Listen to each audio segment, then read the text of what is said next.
नमस्कार, मैं राजेश भारद्वाज आप सभी का क्लैट प्रेप के ऑनलाइन प्लेटफॉर्म पर हार्दिक स्वागत करता हूं। Hello everyone, welcome to CLAT prep. आज है 18 ऑफ द जुलाई 2025। जैसा कि आप सभी को पता है, हम डेली न्यूज एनालिसिस करते हैं, फैक्चुअल एनालिसिस करते हैं और उसके साथ साथ 20 क्वेश्चंस की प्रैक्टिस भी करते हैं। तो चलिए उसी सीक्वेंस को कंटिन्यू करते हैं। आज कौन सा डे है? तो आज है 18 ऑफ द जुलाई 2025। तो आज क्या मनाया जाता है? तो आज ही के दिन सेलिब्रेट होता है नेल्सन मंडेला इंटरनेशनल डे। यानी कि जो आपके नेल्सन मंडेला थे वो बेसिकली एक ग्लोबल आइकॉन के रूप में जाने जाते हैं। किसके लिए? पीस के लिए, ठीक है, और यूनिटी के लिए। तो उनके नाम पर यूनाइटेड नेशन जो है आपका यूएन, उसने 2009 में ये बात अनाउंस की थी, डिक्लेयर किया था कि हम 18 ऑफ द जुलाई को क्या मनाया करेंगे? Nelson Mandela international day. और उसके नेक्स्ट ईयर से फ्रॉम 2010 हम क्या बनाते हैं? 18 ऑफ द जुलाई को सेलिब्रेट करते हैं as Nelson Mandela international day के नाम से हम सेलिब्रेट करते हैं। ठीक है, तो चलते हैं उसी के साथ। आज की हमारी जो पहली न्यूज़ आती है, ठीक है, India warns against double standards over Russian oil. देखो समझना हो क्या रहा है। जो बात चली थी लास्ट ईयर आपके क्लैट के एग्जाम में, ब्रिक्स से पैसे जा चुका है। तो लास्ट ईयर क्या हुआ था, जो ब्रिक्स कंट्रीज हैं आपकी, है ना, Brazil, Russia, India, China, south Africa, ठीक है, उसमें 5 कंट्रीज और एड ऑन हो चुकी हैं। ये सब मिलकर बोले कि हम क्या करेंगे, यूएसए का यानी कि जो अमेरिका है उसको कमजोर करने के लिए हम क्या करेंगे, डॉलर का डी डॉलराइजेशन कर देंगे। और बोले डॉलर का डी डॉलराइजेशन कैसे करेंगे? तो बोले उसकी वैल्यू कम कर देंगे उसकी करेंसी की। बोले कैसे करेंगे? तो बोले एक काम करते हैं, अपनी खुद की एक नई करेंसी बना लेते हैं। और अब जब हम सारे के सारे Brazil, Russia, India, China, south Africa, ये सारे मिलकर जब हम एक ही करेंसी में डील करेंगे आपस में, तो डॉलर की तो कोई वैल्यू नहीं रह जाएगी। और हमारे से जो ट्रेड करेगा वो भी ब्रिक्स करेंसी में ट्रेड करेगा। तो बेसिकली दुनिया में कौन सी करेंसी ज्यादा फेमस हो जाएगी? ब्रिक्स। और डॉलर है वो अपने आप कमजोर हो जाएगा। और जैसे डॉलर कमजोर होगा तो अमेरिका की इकोनॉमी वैसे डाउन हो जाएगी। जब ये बात पता चली किसको? डोनाल्ड ट्रंप को, तो इस साल वो बन गए प्रेसिडेंट आपके। और जैसे प्रेसिडेंट बनते हैं, ठीक है, अमेरिका के, और प्रेसिडेंट बनते उन्होंने क्या किया? टैरिफ गेम खेलना शुरू कर दिया। मतलब दूसरी क्या हो रहा था समझना, है ना, कि एक तरफ है आपका यूएसए, सारे दुनिया मिलकर यूएसए का क्या करना चाहती है? डी डॉलराइजेशन, यानी कि उसका जो डॉलर है उसकी वैल्यू को कम करना चाहती है। और दूसरी तरफ जो इसकी राइवलरी है, जो मेन है, वो कौन कौन से हैं? 3 RIC, रशिया, ठीक है, इंडिया, और उसके साथ कौन है? चाइना। ठीक है, तो बेसिकली ये 3 भाई हैं, ठीक है, और ये एक तरफ बैठा है। तो जो इंडिया है ना, वो इंडिया इसके साथ भी अपने रिलेशन बना के बैठा है। और इंडिया आपके ब्रिक्स वाले देशों में, जो भी आपके Brazil, Russia, India, China, south Africa, उसके बाद जो जुड़े, ये सारे के साथ भी इंडिया यहाँ पर बैठा हुआ है। तो अब जो है आपका यूएसए, वो चाहता है कि इंडिया जो है ना, जैसे यहाँ पर एक ग्रुप है क्वाड, हमने काफी बार पढ़ा है ना, ग्रुप ऑफ 4 कहा जाता है इसे। इसमें आपका इंडिया भी है, ठीक है, इसमें आपका यूएसए भी है, इसमें आपका ऑस्ट्रेलिया भी है, और इसमें आपका जापान भी है। तो बेसिकली इंडिया क्वाड का भी मेंबर है, इंडिया ब्रिक्स का भी मेंबर है, एससीओ का भी मेंबर है। तो कहीं ना कहीं वहां पर ईरान और ये सब भी बैठे, रशिया भी। तो अमेरिका चाहता है कि इंडिया बीच में ना रहकर इंडिया अपना एक स्टैंड चूज कर ले कि मैं किधर जाना चाहता हूँ। ठीक है, तो वो क्या कर रहे हैं, बार बार क्या करा रहे हैं? टैरिफ लगा रहे हैं, टैरिफ गेम खेल रहे हैं। अब इन सब के बीच में एंट्री होती है किसकी? रशिया और यूक्रेन की, है ना। बहुत अच्छे और लेंथी टॉपिक है सारे के सारे ना, जस्ट समराइजेशन हमें करना होता है, काफी टाइम से हम पढ़ते भी आ रहे हैं। तो आपने देखा होगा कि जो रशिया है और जो यूक्रेन है वो भी आपस में काफी टाइम से लड़ते चले आ रहे हैं। तो जो यूक्रेन है वो जब रशिया से लड़ा, तो आपने स्टार्टिंग में पढ़ा होगा कि किसी जमाने में यूएसए और यूएसएसआर एक दूसरे के क्या हुआ करते थे? घनिष्ठ मित्र हुआ करते थे, परम मित्र हुआ करते थे। लेकिन किसी कारणवश दोनों के बीच में क्या छिड़ जाता है? कोल्ड वॉर छिड़ जाता है। और आगे चल के जब ये कोल्ड वॉर खत्म होता है 1991 में, तो यहाँ पर इस यूएसएसआर का, सोवियत यूनियन का एक बन जाता है रशिया, और एक पार्ट बन जाता है यूरोपियन यूनियन। इसका भी इसमें जिक्र किया हुआ है। ठीक है, अब हुआ क्या, इस यूरोपियन यूनियन में कितने मेंबर्स हैं? तो इसमें 27 मेंबर्स हैं। यूके भी था, ब्रिटेन एग्जिट कर गया 2020 में, आप जानते हो उसे ब्रेक्जिट कहते हैं।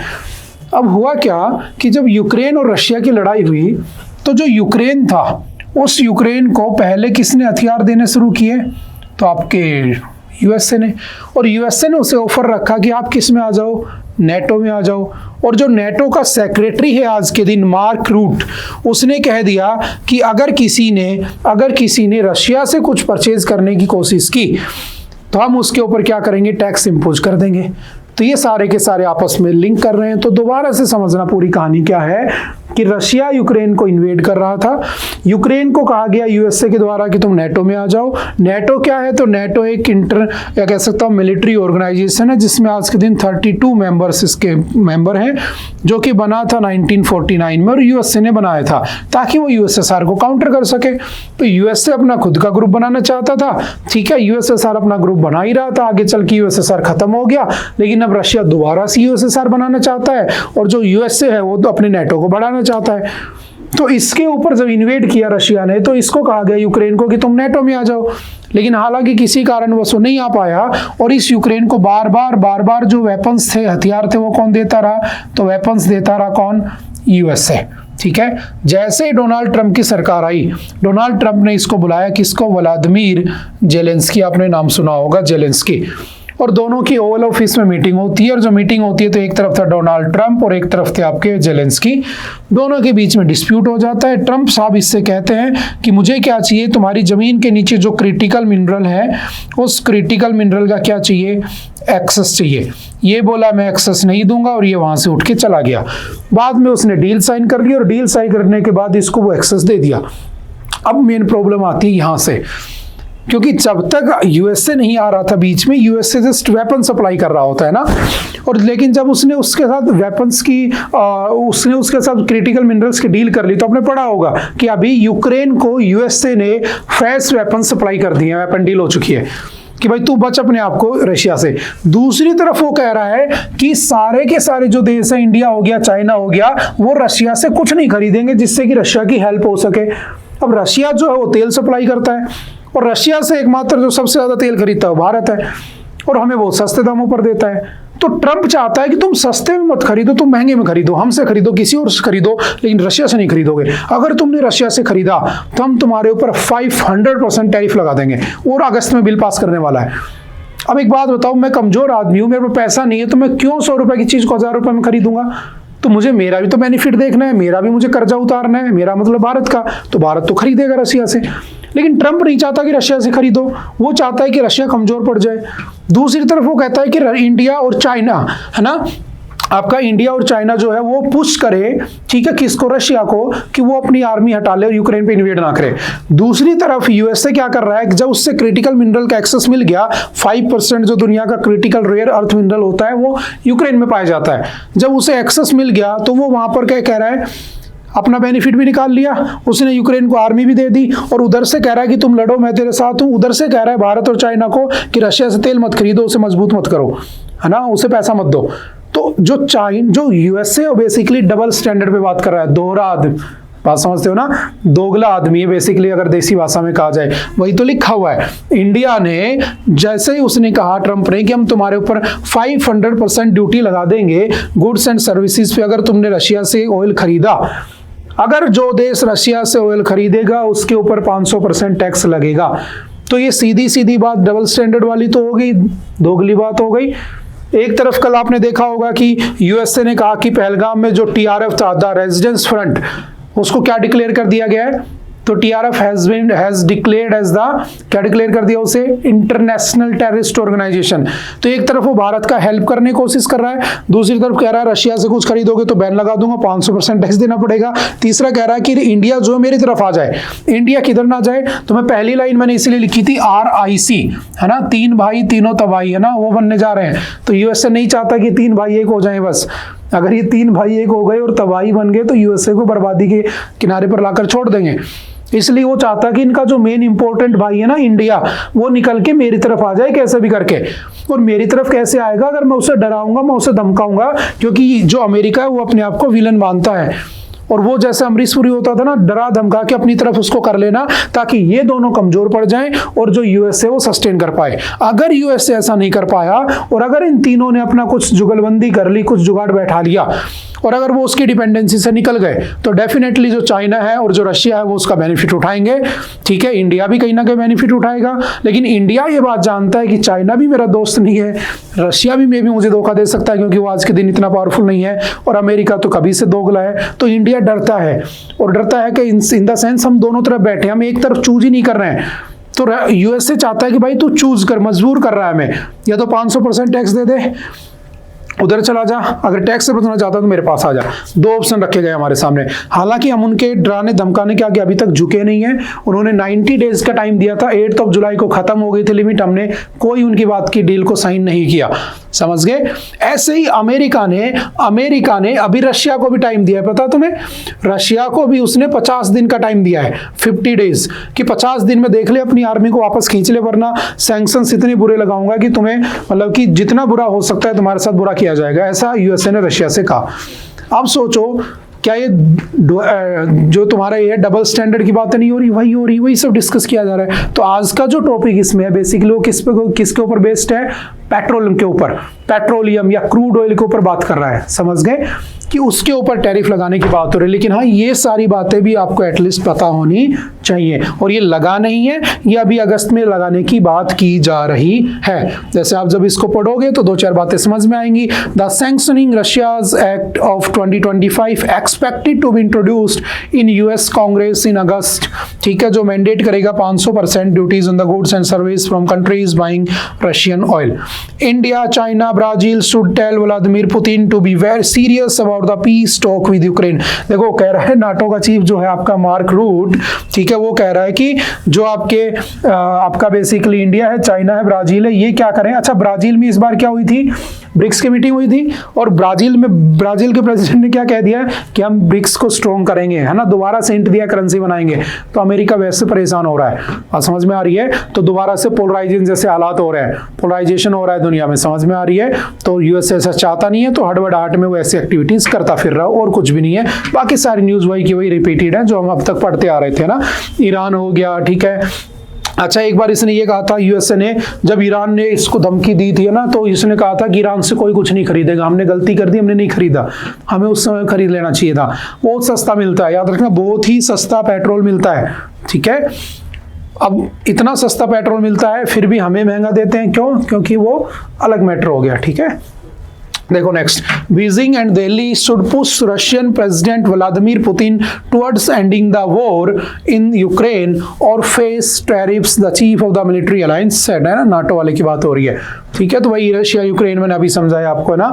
और उसमें प्रॉब्लम क्या है समझना, मैंने कहा ये आपका यूक्रेन है, ये आपका रशिया है, ठीक है, और यहां पर रशिया इसे इन्वेड कर रहा है, तो यहां पर एक रिवर फ्लो करती है, बताना मुझे उस रिवर का नाम क्या है। ठीक है, आपको पढ़ाया हुआ है पहले मैंने। ठीक है, तो यहां पर 5 ऐसी जगह है जिनको कौन कब्जा चुका है? रशिया। और ये जो नदी है, इस नदी के बेसिन में क्या है? क्रिटिकल मिनरल भरे पड़े हैं, रेयर मिनरल, जिसकी डील हो चुकी है। ठीक है, तो अब यूक्रेन ने डील इसलिए साइन कर ली कि रशिया यहीं पे ब्लॉक हो जाएगा, इधर रशिया नहीं आ पाएगा, और इसको ब्लॉक करने के लिए यहाँ पर कौन आएगा? यूएसए आएगा। अब यूएसए का काम है इसको ब्लॉक करें। अब यूएसए जब यहाँ पर आएगा, क्योंकि यूएसए को एक्सट्रैक्ट करना है। क्यों एक्सट्रैक्ट करना है? क्योंकि यूएसए को चाइना की डिपेंडेंसी से निकलना है। क्योंकि दुनिया, अभी एक आर्टिकल और भी है, दुनिया में 85% जो भी रिन्यूएबल एनर्जी रिसोर्सेज के जो भी होते हैं ना, सोलर पैनल हो गया, विंड टर्बाइन हो गया, वाटर के हाइड्रो पावर टर्बाइन हो गए, सब चाइना बनाता है। 85% डिपेंडेंसी चाइना के ऊपर है। सोचो 15% ही पूरी दुनिया मिलकर बना रही है। तो यूएस से उसकी डिपेंडेंसी कम चाहता है, क्योंकि आरआईसी बन रहा है, उधर से ड्रैगन राइज कर रहा है, किसी भी दिन वो बेवकूफ बना देगा, अपनी मोनोपोली क्रिएट को दिखा देगा। तो ये चाहता है कि मैं बना लूं, तो बोला मेरे को चाहिए, तो यूक्रेन बोला ले ले। लेकिन कहां से ले ले? इधर से तो रशिया अटैक कर रहा है। अब यूएसए के सामने सबसे बड़ा चैलेंज है कि अगर रशिया को नहीं रोका गया अटैक करने से तो रशिया तो सीधा अटैक मारेगा और मैं वो क्रिटिकल मिनरल नहीं निकाल पाऊंगा, क्योंकि रशिया इसीलिए तो अटैक कर रहा है ना इनके ऊपर कि दोबारा से यूएसएसआर बनाना चाहता है। तो वो रशिया को कंट्रोल करने के लिए इंडिया, ब्राजील, चाइना को फोर्स कर रहा है कि मैं तुम्हारे ऊपर टैक्स लगा दूंगा, टैरिफ लगा दूंगा, या तुम अपने भाई को समझा लो। मैंने कहा था ना 3 भाई, तो दोनों भाई मिलकर एक को समझा लो। तो ये गेम चल रहा है पूरा एक्चुअल में, समझ गए? आई होप कि कुछ कुछ बातें समझ में आई होंगी आपके, ठीक है। बाकी हम पहले भी काफी बार पढ़ चुके हैं, ठीक है। वेपन डील कर लिए यूएसए ने यूक्रेन के साथ, ठीक है, बेसिक सी बात याद रखना। और रशिया से इंडिया लगभग 38% क्रूड ऑयल खरीदता है। अगला एक आर्टिकल और था, middle ground, Trump must ask Russia to back down from its maximalist position, है ना। तो ये वही आर्टिकल है जो अभी मैंने डिस्कस किया, मैंने दोनों को कंबाइन कर दिया और कुछ नहीं, इसमें वही टैरिफ की बात की जा रही है, ठीक है। 2014 में जो रशिया है वो एजो कोस्टाइन को, जो सी ऑफ एजो उसे कब्जा लेता है ना।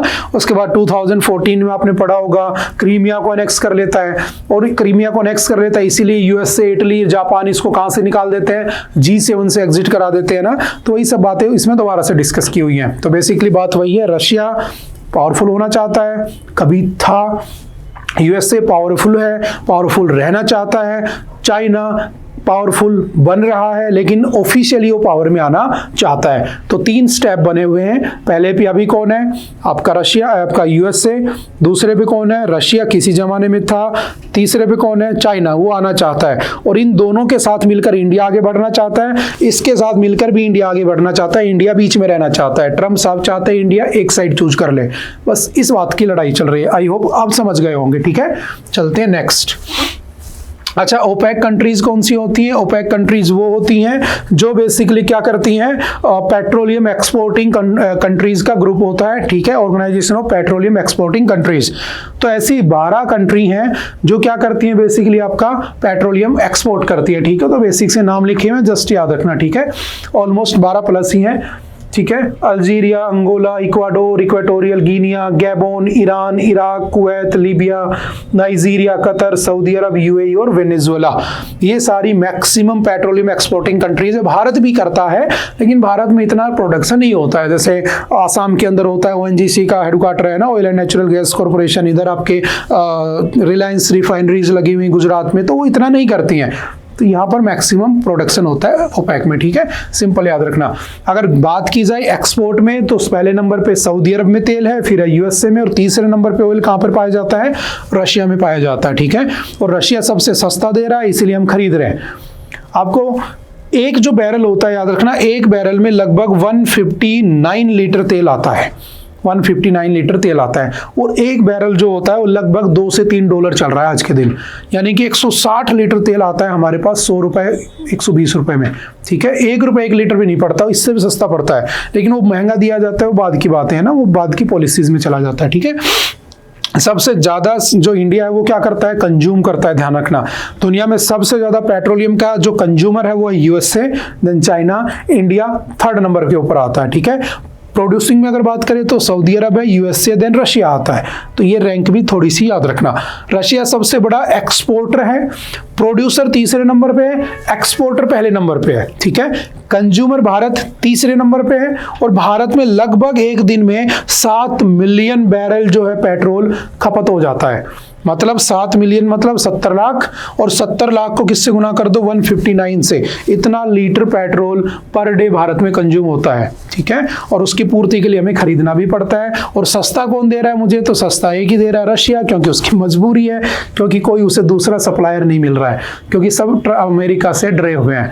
अब कहोगे सर चाइना भी तो है, तो चाइना ईरान से खरीदता है, तो ईरान उसे और भी सस्ता देता है। हम ईरान से इसलिए नहीं खरीदते क्योंकि हम रशिया से रिश्ते अच्छा रखना चाहते हैं, तो हम उनसे खरीद रहे हैं। हमें ईरान से भी खरीदना चाहिए, वो बाद की बातें सरकार देख लेगी, ठीक है। चलते हैं next. Temple entry can not be denied based on the caste in a country governed by the rule of the law, Madras high court.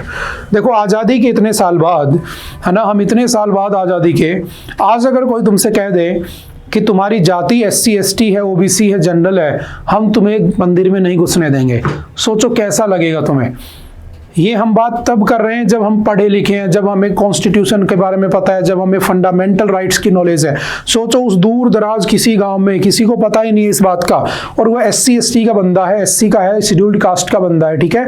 वो मंदिर में जाना चाहता है पूजा करने, और पुजारी कह देता है कि तुम SC के हो, तुम मंदिर के बाहर से पूजा करोगे, और उसको पता ही नहीं कानून क्या होता है, क्या चीज़ है क्या नहीं है, वो बेचारा वहीं से पूजा करे जा रहा है। तो क्या ऐसा होना चाहिए? नहीं होना चाहिए, क्योंकि हमारे यहाँ पर हमारे कॉन्स्टिट्यूशन में जो आपकी बेसिकली इसको डिस्कस कर लेते पहले, मद्रास हाई कोर्ट ने कहा कि अगर किसी को कास्ट के बिहाफ पर अगर मंदिर में एंट्री ना मिले तो क्या है, रूल ऑफ लॉ के अंडर क्या है, वोलेशन हो रहा है।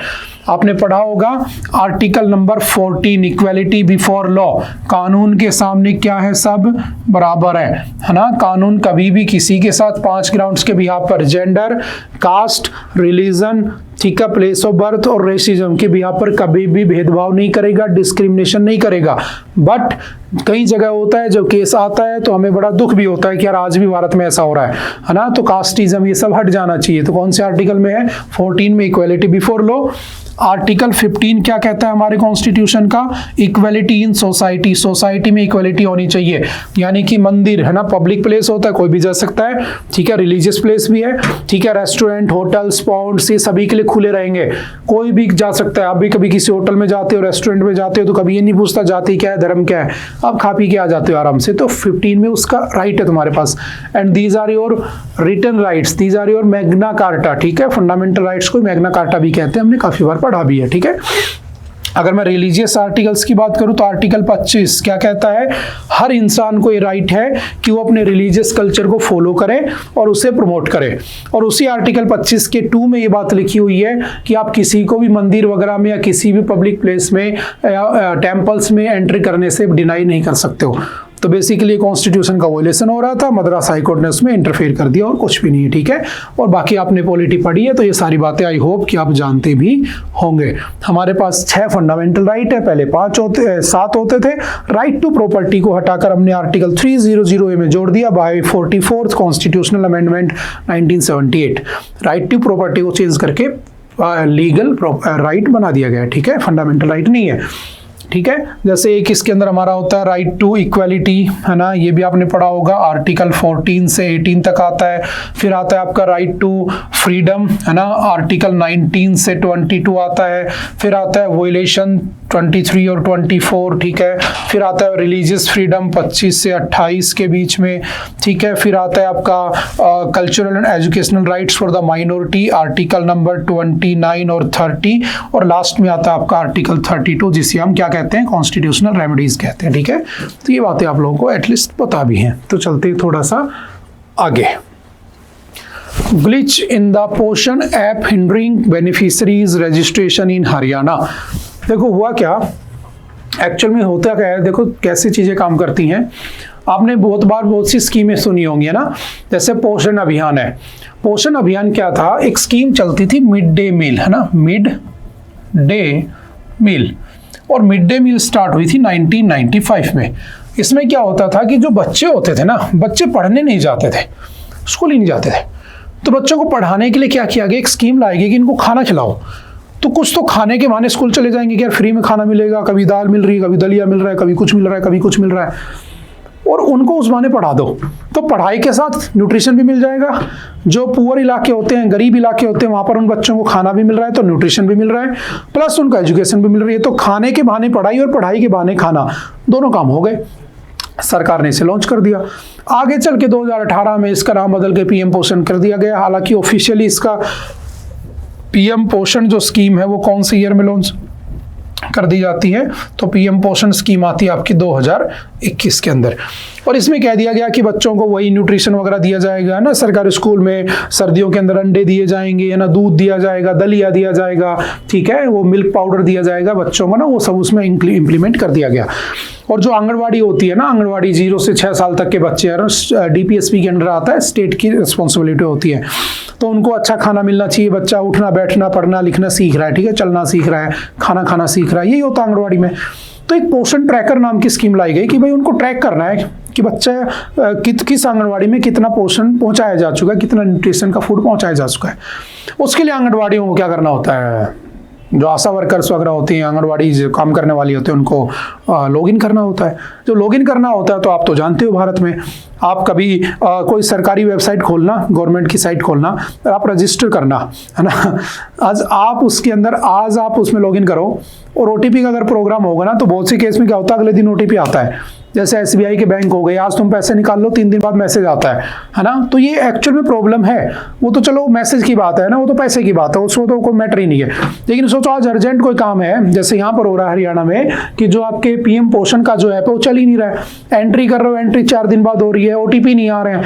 तो ये सबसे बड़ी प्रॉब्लम है कि एक तो होता है कि चलो ठीक है तुमने बना दिया, वो काम नहीं कर रही चीज़, तो उसकी अकाउंटेबिलिटी कौन लेगा? कोई नहीं आज के दिन यहाँ पे। एक दूसरा इसके अंदर एक चीज़ होती है कि मान लो फॉर एग्जांपल तुमने चीज़ बना रखी है, लेकिन उसकी रीच नहीं है लोगों तक, है ना, लास्ट माइल तक पहुंच नहीं रहा है, वो लास्ट माइल रीच जिसको हम बोल देते हैं। तो उसके लिए भी सरकार को काम करना चाहिए। बस उसी के बारे में डिस्कस कर रहा है। Anganwadi workers ministry of women and child development के अंडर में काम करती हैं और इनके फेशियल रिकॉग्निशन में, आधार केवाईसी में बड़ी प्रॉब्लम चल रही है। ठीक है, पोषण अभियान आपने सुना होगा, पोषण किट, है ना, पोषण किट, ठीक है, जिसमें सप्लीमेंट्री दी जाती है, न्यूट्रिशंस दिए जाते हैं ना, जो प्रेग्नेंट वुमेन्स होती है उनको, ताकि होने वाले बच्चे में कोई कमी ना रह जाए। ठीक है, तो उन सब में बड़ी प्रॉब्लम आ रही है। तो वही सब इसने डिजिटल डिवाइड की बात कर रहा है। According to the comprehensive modular survey telecom 2025 by the ministry of statistics and the programme implementation, 74.2% of the women in the rural Haryana have access to a mobile phone against 94% men। मतलब महिलाओं के पास 94% अगर लोगों के पास, gents के पास phone है, तो महिलाओं के पास 74% है। आपने देखा होगा बहुत से लोगों के पास गांव में आज डिजिटल फोन ही नहीं है। तो आप केवाईसी क्यों कर रहे हो? डिजिटलाइजेशन होना चाहिए, बट डिजिटलाइजेशन जो है make in India, digital India होना चाहिए, बट एक लिमिट तक होना चाहिए। जो लोग रीच ही नहीं कर पा रहे उसके तक कहाँ कैसे पहुंचोगे? तो ये तो गलत बात है ना। अगर आप यूपीआई चला रहे हो तो आपको कैश भी साथ रखना चाहिए, क्योंकि जिसके पास, मान लो कोई मेरे जैसा आदमी मोबाइल ही नहीं रखता है, तो उसके पास क्या होना चाहिए? आपके कैश का भी प्रोविजन होना चाहिए। समझ गए? तो उसी वे में समझाने की कोशिश कर रहा है। तो सिंपल सा याद रखना है। ठीक है, Under the scheme, Anganwadi workers and the helpers are tasked to provide supplementary nutrition for the infants। वही सब बातें जो हमने कही थी, lactating women, pregnant mothers, preschool education, health checkups, है ना, वो सब नहीं हो पा रहा। While the ministry has maintained that integrating technology into its programs ensures that benefits reach the last mile, है ना, वही सब है, swiftly and transparently, the beneficiaries argue that digitization has only increased their problems। According to the comprehensive modular survey, वही है जो अभी मैंने पढ़ा था उसमें। ठीक है, पीएम पोषण शक्ति निर्माण, और इसका जो नेक्स्ट 5 ईयर के लिए कितने रुपए का बजट है, तो याद रखना 54,000 करोड़ रुपीस का बजट इसमें आउटले किया गया है। ठीक है, चलते हैं next. Adityanath biopic CBFC decision with in 2 days। आपने देखा होगा कि जो आपके बुलडोजर बाबा हैं, बेसिकली इसी नाम से जाने जाते हैं, वो है ना योगी आदित्यनाथ, यूपी के जो चीफ मिनिस्टर है। ठीक है, उनके साथ क्या, उनकी एक फिल्म आ रही है आजकल, है ना, और उनकी फिल्म को बार बार रोक दिया जा रहा है। तो आज ही हिंदू में भी एक खबर छपी हुई थी कि भाई उनके फिल्म को बार बार रोक दिया जा रहा है और 2 दिन का टाइम दिया गया है। किसको? आपका 2 दिन के अंदर जो सीबीएफसी है वो डिसीजन दे देगा। तो क्या होता है सीबीएफसी, कैसे फिल्में काम करती हैं, जस्ट हम उसको भी एक बार वन लाइनर के तौर पे पढ़ लेते हैं ना, क्योंकि रैंडमली कभी कभार ये चीजें वन लाइनर में पूछ ली जाती हैं। तो central board of film certification, known as the central board of the film censors since June 1983। तो जब ये बना था 1952 में, तो इसका नाम होता था central board of film certification. 1983 के बाद से इसका नाम हो चुका है central board of the film sensors. ठीक है, At present, there are 9 regional offices of the censor board located in Mumbai, Chennai, Kolkata, Bangalore, Hyderabad, Thiruvananthapuram, Delhi, Cuttack and Guwahati।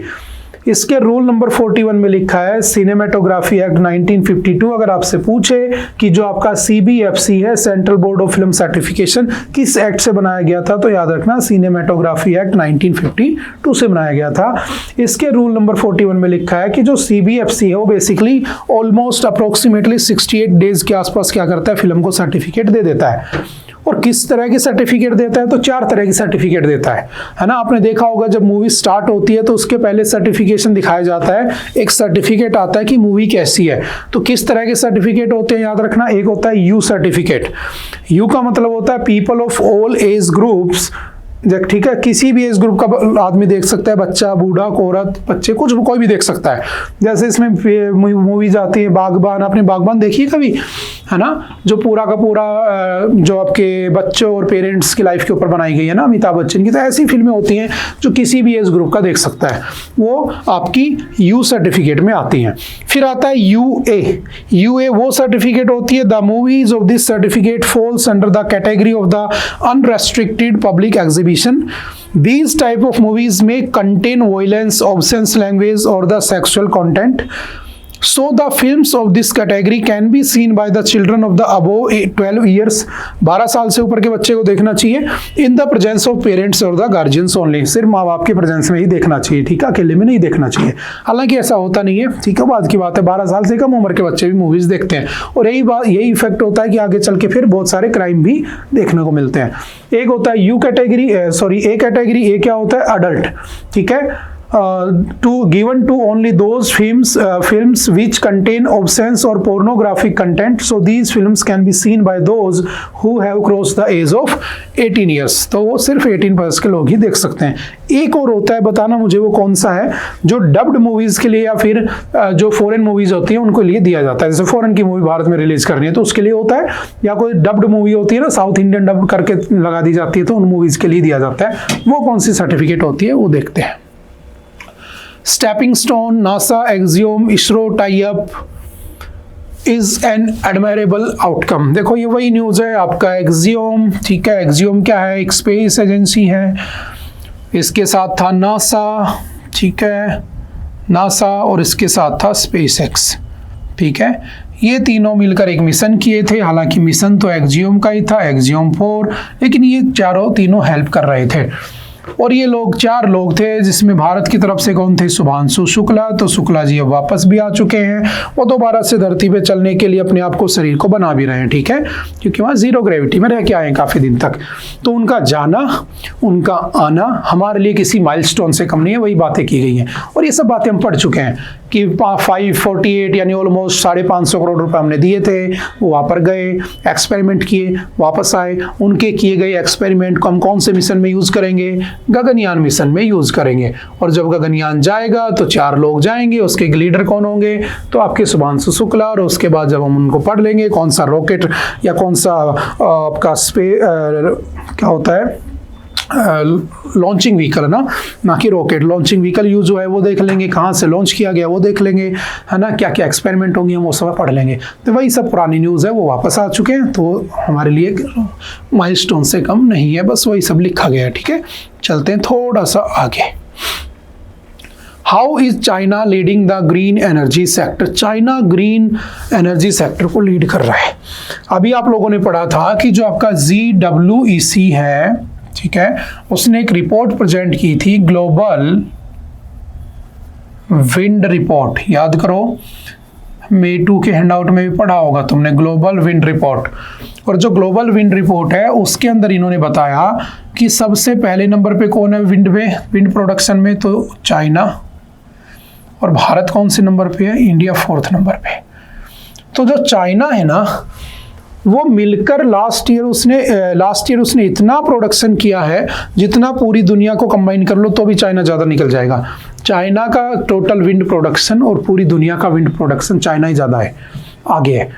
तो चाइना में सोचो इतना ज़्यादा विंड प्रोडक्शन हो रहा है, अगर वहाँ पे पावर जनरेट हो रही है तो कहीं ना कहीं कंज्यूम भी हो रही होगी, कहीं ना कहीं उसका यूज़ भी हो रहा होगा। सोचो कितनी इंडस्ट्री चल रही होंगी, कितना पैसा चाइना बना रहा होगा। तो चाइना की इकोनॉमी में बेसिकली देखा जाए तो रीन्यूएबल एनर्जी रिसोर्सेज सबसे ज़्यादा हैं। मैंने अभी थोड़ी देर पहले एक न्यूज़ में डिस्कस किया था कि चाइना जो है वो दुनिया भर का, जैसे सोलर पैनल हो गए, ठीक है, विंड टर्बाइंस हो गए, बैटरीज हो गई, उसका 85% चाइना बनाता है। अब सोचो भारत में ऐसा हो जाए कि यहाँ पर बहुत सारी कंपनियां लग जाएं छोटी छोटी, है ना, XYZ private limited, ABC private limited करके, और सब सोलर पैनल बनाने लग जाएं। और सोलर पैनल बनाने का प्रोडक्ट भारत में अवेलेबल है, ये कंडीशन होनी चाहिए। तुमने निकाला, एक्सट्रैक्ट किया, बना दिया, काम चल गया। तो सोचो हम सब अपने घर में सोलर प्लेट लगा लेंगे, है ना, मैं भी लगा लूँगा, तुम भी लगा लोगे। क्यों लगा लोगे? सस्ता है। अभी क्यों नहीं लगाते? क्योंकि चाइना से आता है, इम्पोर्ट ड्यूटी है ना, बहुत सारा टैक्स लग जाता है। तो चाइना इतना ज़्यादा आगे निकल चुका है कि देखो, चाइना में भारत में एक ही प्रॉब्लम है, भारत में पॉपुलेशन है, चाइना में पॉपुलेशन है। भारत की पॉपुलेशन अनस्किल्ड लेबर है, वहाँ की पॉपुलेशन स्किल्ड लेबर है। वो लोग प्रोडक्शन पे ज़्यादा ध्यान देते हैं, वो लोग सेल्फ डिपेंडेंसी पे ज़्यादा ध्यान देते हैं। हमारे यहाँ पर आज भी गवर्नमेंट जॉब्स और ये सब चीज़ें देखी जाती हैं। बात समझ में आ रही है? हमारे यहाँ पर अगर घर में एक आदमी के पास जॉब है तो 4 आदमी बैठ के खा सकते हैं। ऐसा होता है ना कि यार सरकारी नौकरी लग गया है ना, पापा लग गए, बस आराम से मम्मी बेटे आराम से ऐसा करेंगे, बाद में कभी 30-40 साल बाद देखेंगे कि जॉब चाहिए। वहाँ पे ऐसा नहीं होता है, वहाँ पे काम करो, कुछ भी करो, कुछ भी करो तुम, लेकिन कुछ भी करो, कुछ भी प्रोड्यूस करो।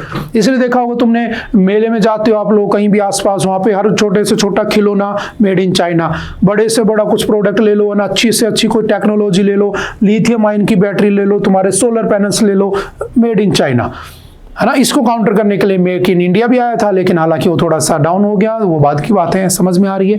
तो हमें इसको बढ़ाना चाहिए। तो इसमें ये डिस्कस किया है कि कैसे चाइना दुनिया में सबसे आगे जा रहा है। तो आप विंड टर्बाइंस की बात कर लो, बैटरीज की बात कर लो, चाइना को आप पीछे नहीं छोड़ सकते।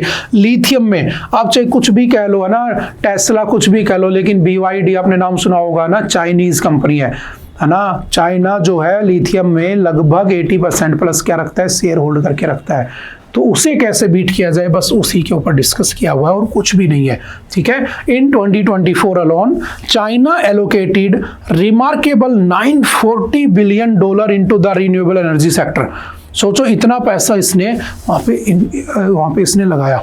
According to the UK based research organisation carbon brief, from an initial investment of 10.7 billion in 2006 में $10 बिलियन लगाता था, अब देखो उसने 940 बिलियन इन्वेस्ट किया है। सोचो हमसे कितना आगे होगा। In comparison India's renewable energy sector received A combined total investment of $3.4 billion in last year. अब सोचो भारत में लास्ट ईयर कितना इन्वेस्ट हुआ है, 3.4। आप एक बार कंपेयर करो उसे, है ना, 940 इज इक्वल टू 3.4। देखो आप कहाँ एग्जिस्ट करते हो, है ना। ये भी एक रीजन है चाइना का हमसे आगे होने का। Environment and water highlighting the stark gap. Apart from the climate goals, what mainly inspired China's green revolution was a mounting crisis of extremely high levels of the air pollution, coupled with the concern about the energy insecurity। तो हमें भी कुछ ऐसा ही करना चाहिए, वही बात कर रहा है। और विंड रिपोर्ट जो आपने पढ़ी थी उसको आपको याद रखना है, ठीक है। चलते हैं थोड़ा सा आगे। Akash prime successfully tested in Ladakh by army. जो आपकी इंडियन आर्मी है उसने अभी एक आकाश प्राइम टेस्ट किया। तो Akash prime is basically air defence system. What is air defence system? अगर कोई हवा की तरफ से मिसाइल आ रही है और मुझे उसे हवा में ही रोकना है, मुझे उससे बचना है, तो मैं क्या करता हूँ, एयर डिफेंस सिस्टम लागू कर देता हूँ, ठीक है। और जब मैं एयर डिफेंस सिस्टम लागू करता हूं तो आपने जैसे सुना होगा आयरन डोम, है ना। आयरन डोम किसका है? तो अब तक तो याद हो जाना चाहिए था किसका है, इजराइल के पास है, ठीक है। आपके USA के पास कौन सा है? थर्ड, ठीक है। आपके रशिया के पास कौन सा है? तो रशिया के पास है आपका S-400। इंडिया ने भी क्या ले रखा है, परचेज कर रखा है S-400, जिसको हम सुदर्शन चक्कर भी कहते हैं। और इसी सुदर्शन चक्कर ने मेरी मदद की थी कब? जब अपने यहाँ पर क्या हुआ था, पहलगाम के बाद ऑपरेशन सिंदूर चल रहा था, ठीक है। तो मेरे पास मेरे खुद के कौन से हैं? तो आपने एक पढ़ा होगा पटना, है ना, DRDO वाली क्लास में याद करो, पटना, PATNA। P से बना पृथ्वी, ठीक है, A से बना अग्नि, T से बना त्रिशूल, N से बना नाग और A से बना आकाश, ठीक है। तो बेसिकली पृथ्वी शॉर्ट रेंज मिसाइल है, अग्नि लॉन्ग रेंज मिसाइल है, बैलिस्टिक और क्रूज मिसाइलें हैं, और जो आपकी त्रिशूल और आकाश है बेसिकली वो क्या है, आपका डिफेंस सिस्टम है। लेकिन प्रॉब्लम क्या है, त्रिशूल जो है ऑलमोस्ट 9 किलोमीटर की रेंज लेके बैठा है और जो आकाश है वो ऑलमोस्ट 25 किलोमीटर की रेंज लेकर बैठा है। तो मुझे क्या करना था, एक ज़्यादा रेंज का भी चाहिए था, तो मैंने S-400 खरीद लिया रशिया से, ठीक है, जिसको सुदर्शन चक्कर कहते हैं। तो अभी हमने जो आकाश है उसका एक एडवांस वर्जन आकाश प्राइम टेस्ट किया है, और हमने हमारी ही जो पृथ्वी मिसाइल है उसको छोड़ा, पृथ्वी 2 को, और हमारे आकाश प्राइम प्राइम से उसको डिस्ट्रॉय करके टेस्टिंग किया, और उसकी टेस्टिंग कहाँ पर हुई है? लद्दाख में हुई है। ठीक है, तो आकाश प्राइम बनाया किसने होगा? तो आप कह सकते हो डीआरडीओ, क्योंकि ये सारे के सारे डिफेंस से रिलेटेड काम कौन करता है? डीआरडीओ करता है। Defence research and development organisation बना कब था? 1 जनवरी 1958 में ये बना होता है। और डीआरडीओ के हेड कौन है, जिनका 1 साल का टेन्योर बढ़ चुका है? तो वो कौन है? समीर वी कामत। ये भी आपको पता होना चाहिए, ऑलमोस्ट सभी को पता भी होगा। ठीक है, और जो आपका डीआरडीओ है उसका हेडक्वार्टर कहाँ पे है? तो ये भी याद रखना, न्यू दिल्ली में उसका हेडक्वार्टर बना हुआ है। ठीक है, और अभी हमने कौन सी मिसाइल टेस्ट की है? आकाश प्राइम। बेसिकली मिसाइल नहीं है, एक एयर डिफेंस सिस्टम है आगे से आने वाले उसको बचाने के लिए। जैसे कल हमने पढ़ा था जेवलिन, है ना, जेवलिन मिसाइल हम किससे मिलकर बनाना चाह रहे हैं? यूएसए से, क्योंकि वो यूएसए के पास है। जेवलिन एक पोर्टेबल, मैन पोर्टेबल क्या है?